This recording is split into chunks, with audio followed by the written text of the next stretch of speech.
My name is Robnizian, and I am a simple girl from a small town. I grew up in a small house with my parents, two brothers, and a younger sister. Life was not rich in money, but it was rich in love. New. Me, T. My father worked hard to provide for us, and my mother always taught me that dignity and patience were a woman's crown. When I was a little girl, I dreamed of love like I had seen in dramas and movies. A husband who would hold my hand, protect me, and make me feel like I was the only woman in his world. Those dreams grew with me, and when I turned R, my marriage was arranged. Like every girl, I had big hopes, but also big fears. Marriage is not just about clothes, food, or photographs. It is about two lives joining together. And the thing I feared most was not the new house. Or new people. It was the unknown of my first night. The wedding day came faster than I expected. From the morning, our house was full of relatives, laughter, and the sound of women singing wedding songs. I was dressed in a heavy red dress covered with embroidery. My hands were decorated with mehndi. My face was covered with makeup, and golden jewelry rested on my arms and neck. From the outside, I looked like a bride, but inside, I was still the nervous, shy Robnizian. As the guests blessed me, I kept thinking, what will happen tonight? I had heard so many stories. Cousins whispered about pain. Friends joked about romance. Some said it was awkward. Some said it was magical. But all I felt was uncertainty. Then finally, the nikah was read. I signed my name. My parents' eyes were wet. My father kissed my forehead and whispered, "Be patient, my daughter. Be kind, and you will build your new home with love." My heart trembled hearing that. When the rukhsati came, I hugged my mother and felt like a piece of my soul was staying behind in her arms. I cried quietly in the car as we drove to my husband's home.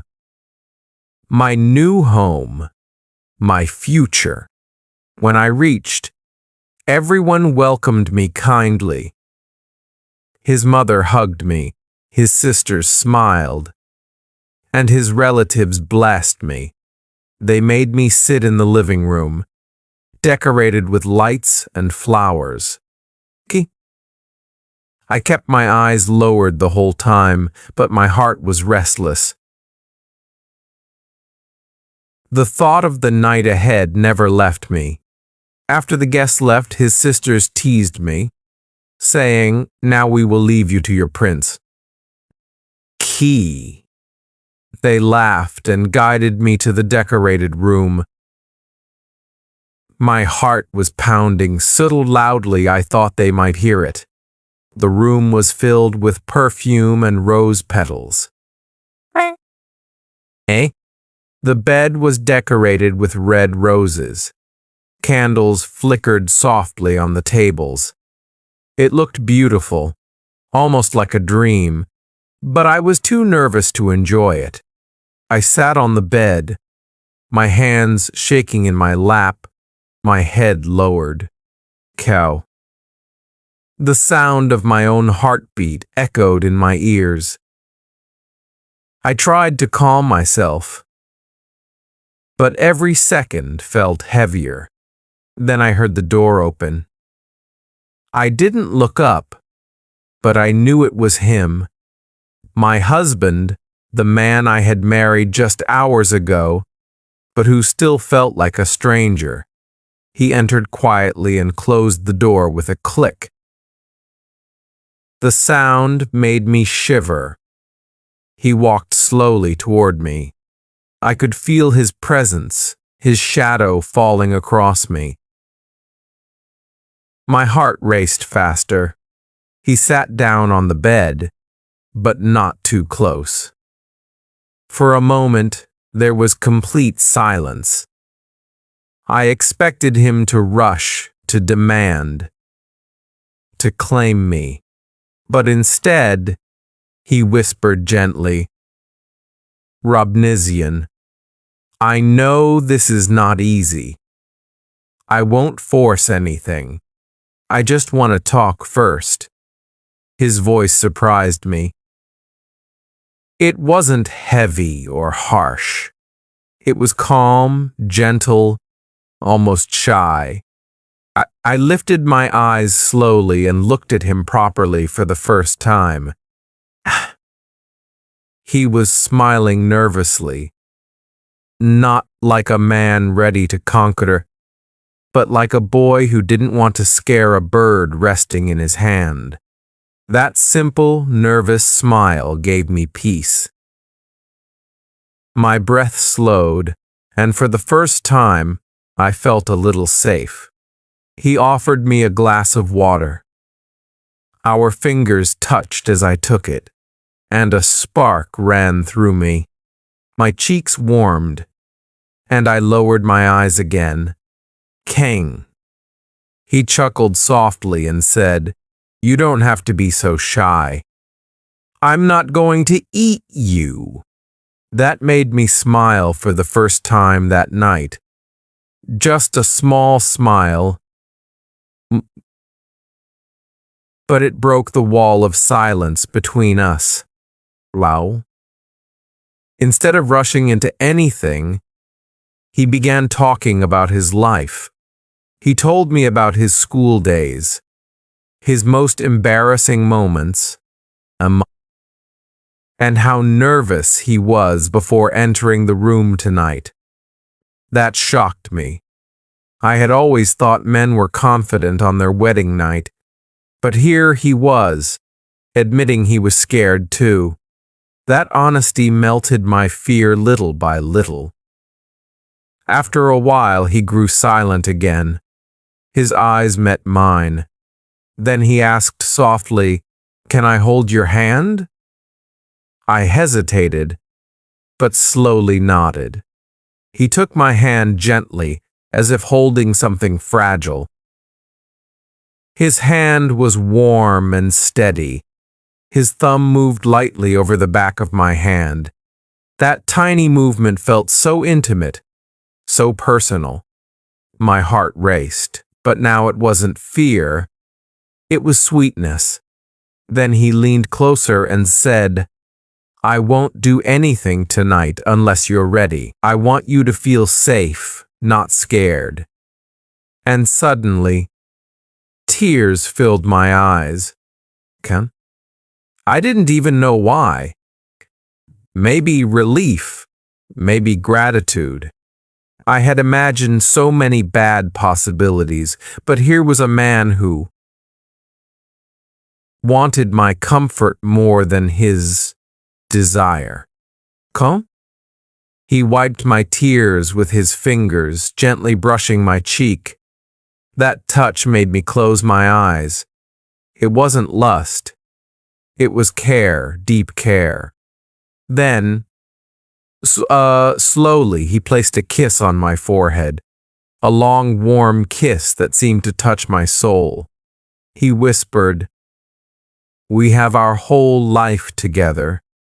Tonight doesn't have to be about pressure. Let it be about love."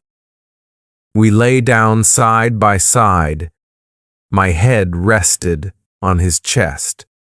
I could hear his heartbeat, slow, strong, steady.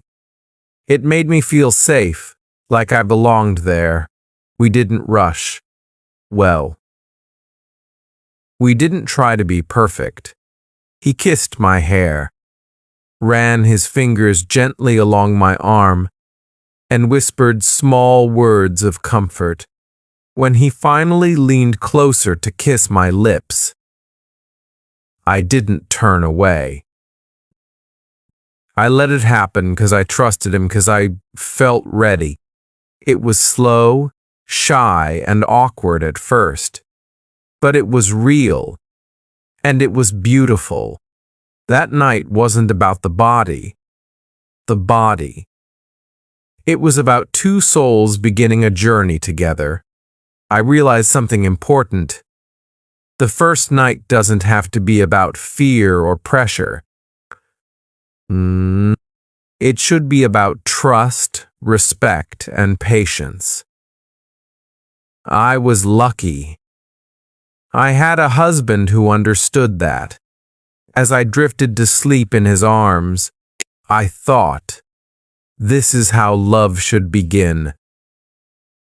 When the first rays of sunlight entered the room, I woke up slowly. Yoon.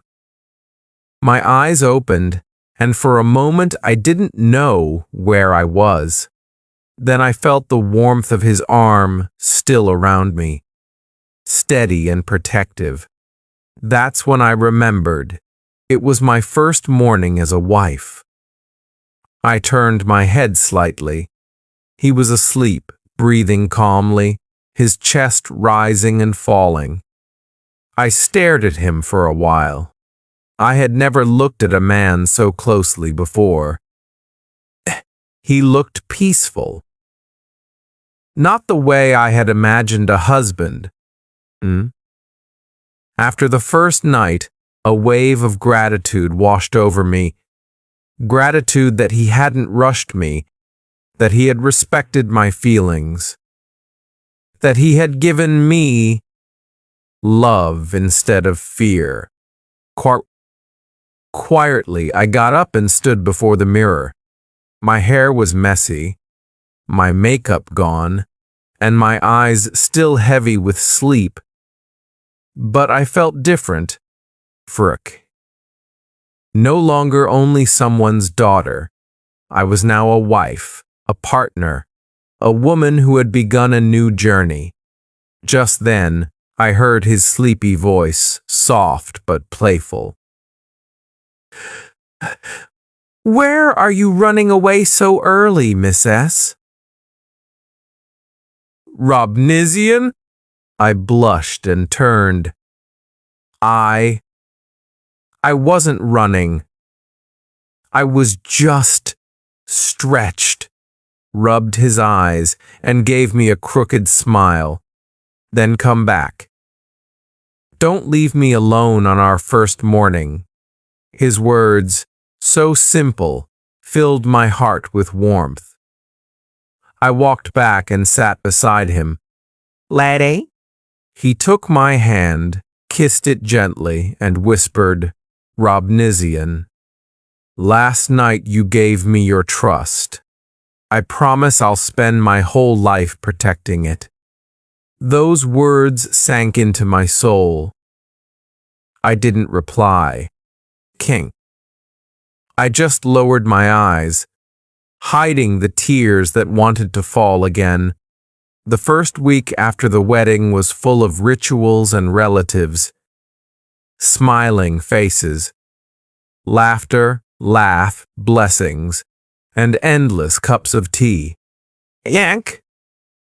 Every person who visited had the same question. So, how is he treating you? I never found the words to answer properly. How could I explain the small things? Frack. The way he held my hand under the table when I was nervous. The way he noticed my tiredness and quietly took the tray from me. The way he looked at me, as though I mattered more than the world. Every gesture was an answer in itself, but nights were different. Nights were only ours. One evening, about A week after our wedding, we sat on the balcony under the stars. The air was cool, carrying the smell of jasmine from the garden. He asked me softly, "Do you feel comfortable with me now?" I looked at him, shy but honest. Yes, more than before. His eyes sparkled. He leaned closer and whispered, "Then let me love you more deeply tonight." I didn't look away. I didn't feel the fear I had on our first night. Instead, I felt something new: curiosity, anticipation, and trust. That night, our love grew. Not rushed, not forced, but shared. Every touch was careful. Every kiss was gentle. Every embrace was full of respect. It wasn't about bodies alone. It was about two souls learning the rhythm of each other. For the first time, I understood intimacy. It was not pain, not shame. It was closeness. It was trust. It was the beautiful surrender of two hearts. Days turned into weeks, weeks into months. Slowly, I learned how different marriage was from what I had imagined. There were responsibilities: managing the house, pleasing the in-laws, learning new habits. There were moments when I felt overwhelmed. Moments when I missed my family so much that I cried silently at night. But he never let me feel alone. One night, when I was especially sad, he noticed my red eyes and asked, "Robnizian, did you cry?" I tried to deny it. "No, I'm fine." But he took my hand, looked into my eyes, and said firmly, "Never hide your tears from me. I am your home now. If you feel pain, let me share it. If you feel joy, let me celebrate it." In that moment, I realized that real marriage is not about being perfect. It's about being true. One evening, while sitting together, I confessed to him, "I was so scared before our first night." "Pain," I thought. "I thought you would hurt me or not care about how I felt." Robnizian, a husband who forces his wife is not a man. He is only a selfish boy. Real love means waiting, respecting, and protecting. I didn't marry you to own you. I married you to walk with you. I closed my eyes and let those words sink deep into my heart. That was the moment I fell in love with him completely. Not because he was my husband, not because tradition said I should, but because he had earned it through kindness, patience, and respect. Freakin'. As the night passed, we talked more. He asked about my childhood, about my favorite foods, about the silly things I used to do with my cousins. I laughed as I shared my little secrets, and he laughed too, telling me how he used to run from his strict teacher, or how he once broke a neighbor's window with a cricket ball and blamed it on the wind. Those little stories, those shared giggles, made the room feel lighter, warmer, safer. There was no awkward silence anymore. Instead, every word built a bridge between us. And slowly, very slowly, I realized this was not just the first night of my marriage. It was the first night of a friendship the beginning of a bond that could last a lifetime. Hey, he held my hand again, and this time I didn't feel shy. I looked into his eyes, and for the first time that day, I felt truly at home. He kissed my hand softly and whispered, "I promise, Robnizian, I will never let your tears fall without wiping them. I will never let your smile fade without bringing it back. You're my wife, but more than that, you're my partner, my equal, my heart." Tears filled my eyes again, but these were not tears of fear. They were tears of joy, of gratitude, of relief. I rested my head on his chest, listening to his heartbeat. It was steady, calm, reassuring, and slowly, sleep took over me. That night, in his arms, I felt like the safest person in the world.